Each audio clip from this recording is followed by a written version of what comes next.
Militer Iran menyerang wilayah Israel pada Kamis 19 Juni 2025. Serangan tersebut berbeda dari serangan yang telah dilancarkan, yakni dilakukan pada pagi hari waktu setempat atau siang hari waktu Indonesia Barat.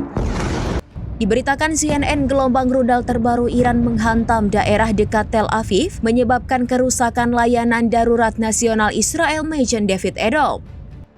Rudal Iran menghantam Gush Dan, Petah Tikva, Ramat Gan, Holon dan Tel Aviv, Israel. Lebih dari 7 serangan langsung dilaporkan. Sebuah rekaman video yang dirilis menunjukkan kerusakan besar pada beberapa gedung tinggi di sebuah jalan di kota Ramat Gan sekitar 3 mil dari pusat kota Tel Aviv. Puluhan petugas layanan darurat dan beberapa mobil pemadam kebakaran terlihat dalam video saat menanggapi kejadian tersebut. Kerusakan pada bangunan lain di sekitar lokasi juga terlihat.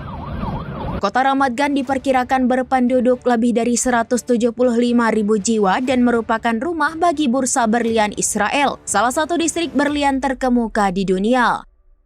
Kota tetangga Tel Aviv dan Holon juga terkena serangan Iran, menurut video yang dibagikan oleh kantor berita Reuters. Kota terbesar kedua di Israel, Tel Aviv, adalah pusat komersial negara tersebut.